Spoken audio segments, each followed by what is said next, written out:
I'm back! Okay, so ngayon lalabas ako. Pupunta ako ng Sahara Center. Nag-request kasi si Kokoy at si Wendell ng beef lasagna. So, nag-check ako sa ref, pero wala akong mga ingredients. So, kailangan ko pumunta ngayon sa grocery para bilhin yung mga ingredients. Okay, tara! Samahan niyo ako.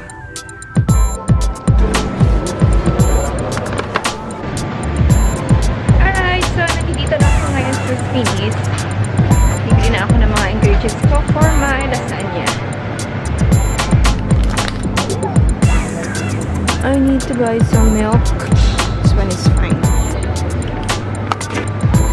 Some cheese. Mozzarella. Mild, rich, creamy, and yeah, okay. Sure. Spaghetti sauce. Check. This is the pasta noodles. Where are you for the lasagna one? Check. Last one is parsley. Alright, parsley. I forget. I need to buy onions also. And I think this one's fine. Now heading to the counter.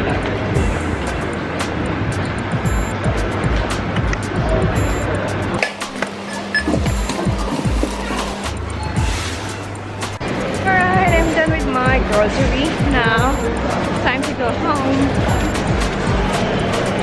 Oh, I saw someone.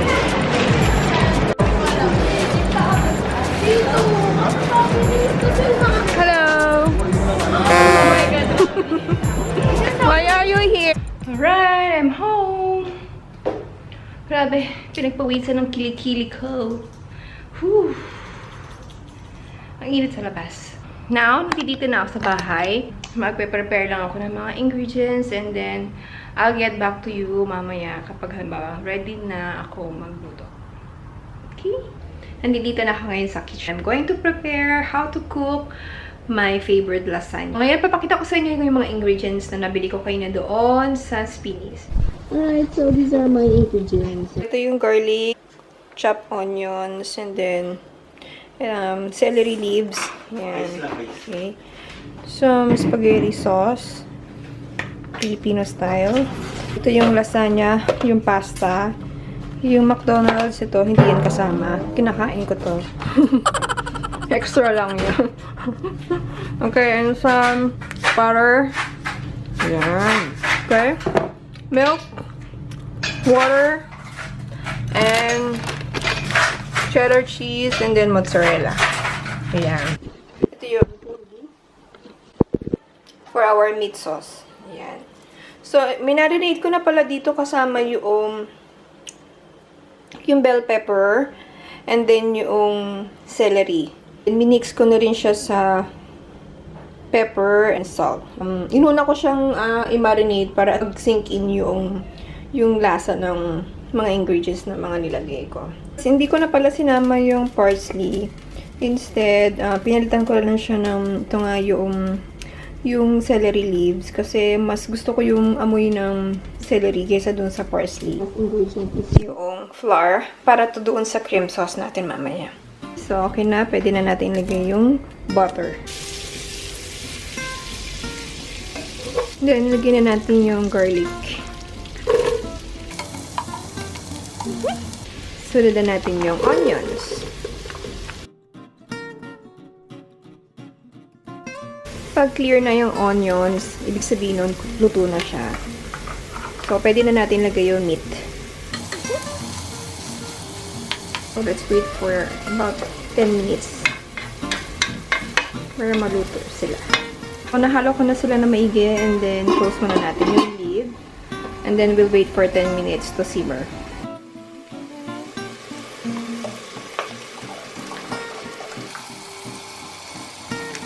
Okay, lagyan natin ng konting sugar para magkaroon ng flavor yung ating meat sauce. Okay, ngayon isunod natin yung ating chicken stock. Water dapat ang ilalagay ko pero I decided to make it broth cubes. So, bucket chicken, and then yung meat sauce natin is beef. Kasi mas maganda yung flavor nun kapag halimbawang, alam mo yun, yung kinontra mo yung lasa ng meat.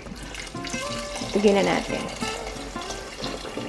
Ito yung tinatawag nilang fusion. Right? Yan. So, kung merong confusion, meron din fusion sa food. Yan. Let's wait again to simmer. Okay, so luto na siya. I-off na natin. Bakit naman para Sa ating cream sauce. Let's put some butter. Next is, let's put our flour. Now, i-mix na natin. And then, pour natin yung milk. Ilagay pala natin yung natirang chicken stock kanina. Para it will add flavor din sa cream sauce natin.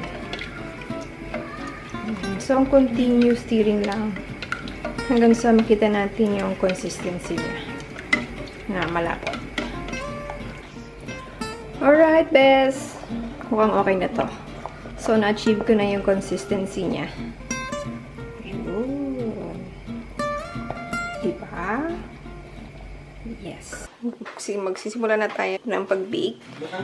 Ayan. So, ito yung ating ingredients. Ayan. Right?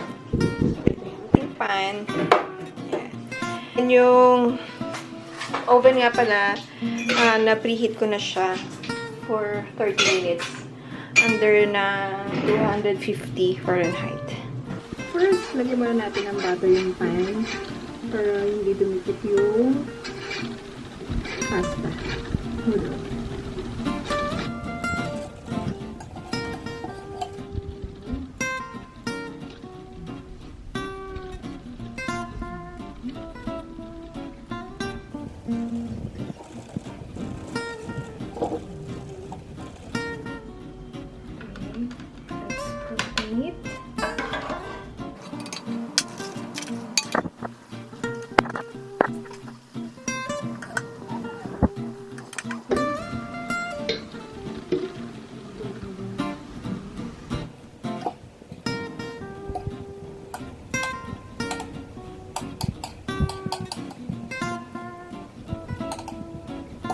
Mozzarella cheese. So, pinaghalo ko na yung mozzarella cheese at saka yung cheddar cheese.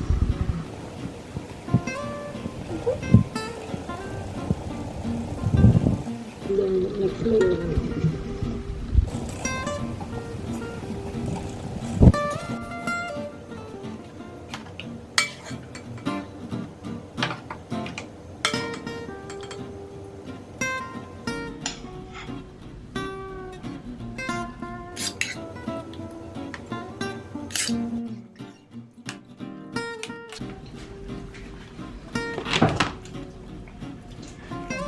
So, ito na yung pinaka-last na layer ko.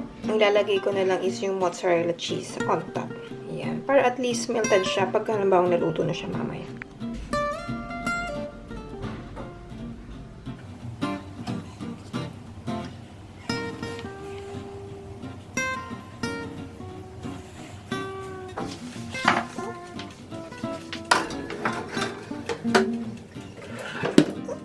Okay, so nasa loob na yung ating lasagna. And let's wait for 20 minutes para maluto sila. Okay, so yung remaining 5 minutes, lalagay ako yung garnish. Ayan, so lalagyan ko ng celery. Ayan.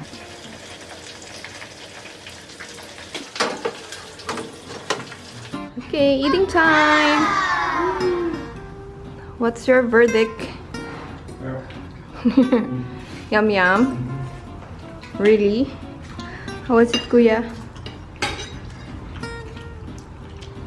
Delicious. Big thing from restaurant. Really? Okay. You like it? Okay, guys. So we're going to eat now our dinner. Thank you for watching. Bye.